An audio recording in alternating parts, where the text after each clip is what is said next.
大家好，我是小易，今天和大家分享蒜苔采收的两种方法。当蒜苔打弯时，就可以采收了。我们先来看看蒜苔的样子，用裁纸刀把蒜干在侧面从上到下割开，就能收获完整的蒜苔。蒜苔要及时采收，否则会吸收过多的养分，从而影响大蒜的产量。如果蒜苔采收的比较早，下面部分就会比较嫩，可以食用。缺点就是上面露出叶片的部分长得比较短。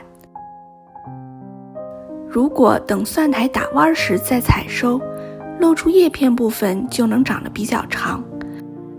缺点是蒜苔下面部分会变老，不适合食用。所以今天只需要采收蒜苔上面嫩的部分即可。方法一，用刀把上面留2个叶片的部分直接割下来就可以了，又快又整齐。不过这种方法破坏了蒜苗的2个叶片，对大蒜后期成长有一定的影响。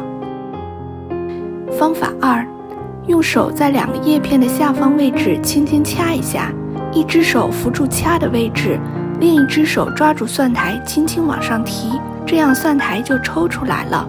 这种抽法对蒜苗几乎没有伤害，有利于大蒜的后期生长。抽蒜苔时，偶尔会有一片叶子被一起带出来，影响不大。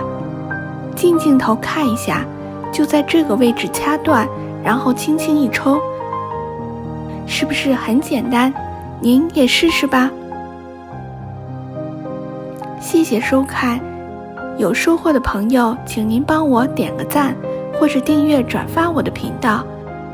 我是小易，咱们下集再见。